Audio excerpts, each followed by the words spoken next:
बस यही बचा था खरीदने को, बस यही बचा था पकाने को, बस यही बचा था देखने को। ऐसे जुमले हम अपनी डे टू डे लाइफ यानी रोज़मर्रा ज़िंदगी में ज़रूर बोलते या सुनते हैं। इन जुमलों में हम कह रहे हैं बस यही बचा था। इसके लिए आपको यूज़ करना होगा इंग्लिश में only that was left.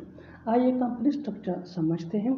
Only that was left plus V1 यानी फर्स्ट फॉर्म ऑफ वर्ब, जिसको बेस फॉर्म ऑफ वर्ब भी कहा जाता है। अच्छी तरह समझने के लिए कुछ मिसालें देखते हैं। बस यही बचा था खरीदने को, यानी बस यही बाकी था खरीदने को। Only that was left to buy, only that was left to buy. Buying ये V1 है यानी फर्स्ट फॉर्म ऑफ वर्ब, जिसको बेस फॉर्म ऑफ वर्ब भी कहा जाता है। इट्स मीन खरीदना। बस यही बचा था पकाने को, यानी बस यही बाकी था पकाने को। Only that was left to cook, only that was left to cook. Cook ये V1 है यानी बेस फॉर्म ऑफ वर्ब या first form of verb which mean पकाना। One more example for better understanding. बस यही बचा था देखने को, बस यही बचा था देखने को। Only that was left to see, only that was left to see.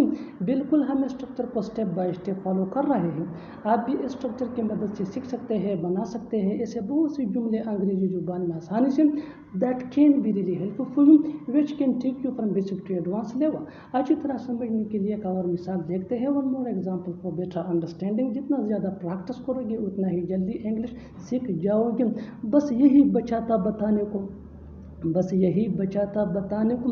Only that was left to tell, only that was left to tell. और आखिर में ये सेंटेंस आपके लिए कमेंट सेक्शन में इसका जवाब ज़रूर देना।